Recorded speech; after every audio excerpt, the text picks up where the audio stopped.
So after our lovely walk that day, we got back and just relaxed. I was feeling a bit tired, and went to take the toilet cassette over to the dump station, got halfway there and just totally ran out of breath. I had no energy at all. I finally got there and collapsed against the wall, did it, just really struggling to breathe, got back to the motorhome and said to Adrienne, I just need to lie down, which I did, and then we discussed whether I should go home or go to the hospital, and eventually I thought, well, the only thing I can do is go to the hospital. Which isn't like me. So it was my first drive of the motorhome. So without really having had any practices at it or anything like that. So off we went. So the whole way from Lake Brunner through to Greymouth, I'm just hanging onto the steering wheel and I'm just praying and I'm saying, Lord, I don't want any cars behind me, because if they do, I've got to pull over and let them pass. And I kept glancing in the side mirror and thinking, no cars, thank you, Lord. No, still no car, thank you, Lord. Anyway, finally, with no cars behind and not having to pull over at any stage, we pulled into Greymouth Hospital. Thank you, Lord.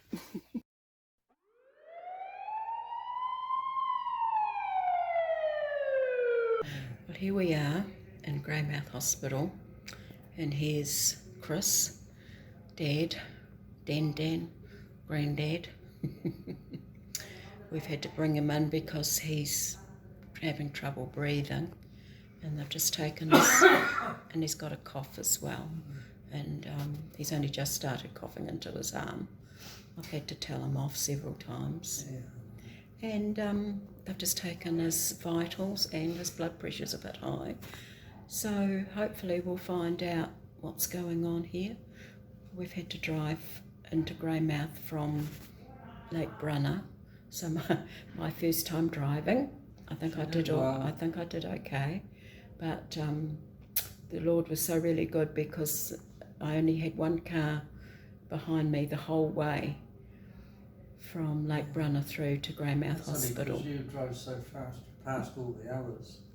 So I only had to pull over once, so I was really relieved with that, so that was good. But anyway, which isn't like me. So it was my first drive of the motorhome. So without really having had any practices at it or anything like that. So off we went. So the whole way from Lake Brunner through to Greymouth, I'm just hanging onto the steering wheel and I'm just praying and I'm saying, Lord, I don't want any cars behind me, because if they do, I've got to pull over and let them pass. And I kept glancing in the side mirror and thinking, no cars, thank you, Lord. No, still no car, thank you, Lord. Anyway, finally, with no cars behind and not having to pull over at any stage, we pulled into Greymouth Hospital. Thank you, Lord. Anyway, after about an hour's waiting, got shown through and explained the situation. They decided to do an x-ray, so they called the x-ray guy in from having his dinner. It's about about 7 or 8 o'clock, I think, by this stage. And then apparently they wondered if it was actually cancer, because on my lungs I had a huge shadow. Anyway, they never said anything to us, though. That was the problem. And eventually they took blood and did all the necessary, and the young doctor decided to do a CT scan. So the x-ray guy, radiology guy, had to come back again. So I got to know him quite well, actually. He's a nice young chap. And they did a CT scan, and they decided to admit me at that stage. So away I went to a ward.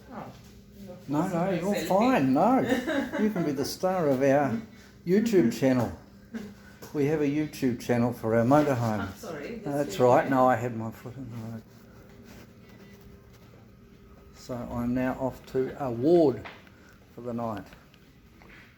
Yeah, good thing I did come in. I've got a lady driver, but she's pretty good so far, so there she is, here. Yeah.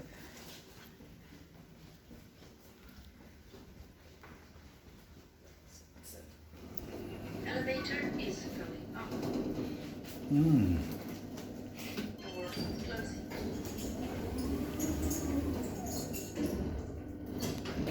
Yeah. Hello. Oh, thank you.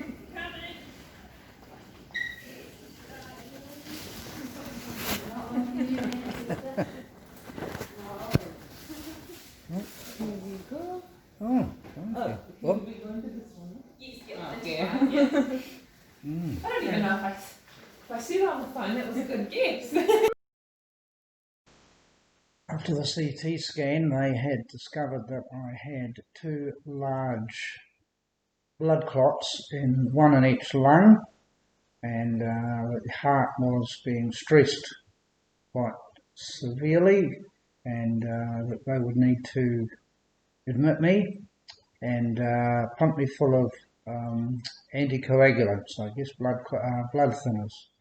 So the first step was to give me one via injection into my stomach, which they then informed me, having done the first one, that I would have to do the next 10 for the next 5 days, one in the morning and one in the afternoon or evening.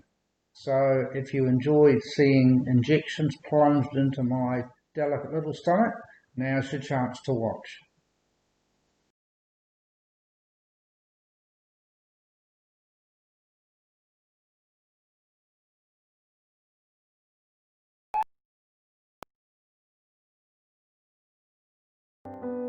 And a kidney dish. Oh, yep. So it's like a little tray that'll hold it for you. Yep. Perfect. So just take that off, so it's easier. Yep. Right. Now I don't need to particularly clean the area or anything, do I, at this stage? No. So I just take that out. Yep.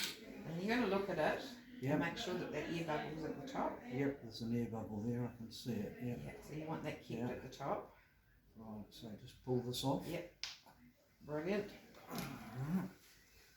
Here I go, guys. So I'm going to do it You're going to pinch a bit of skin about up. there. Yep. Yep. I'm going to pull my toes. Yep. I'm just literally going to plunge Straight it in the middle there. Yep. Push it straight, that's it. And squirt it on in. All the way till you get the air bubble right through. And then take the needle out. Straight out. And then let your bump go. Done! Hey! I'll be an addict now, guys. You right? Yeah, there it is. Oh!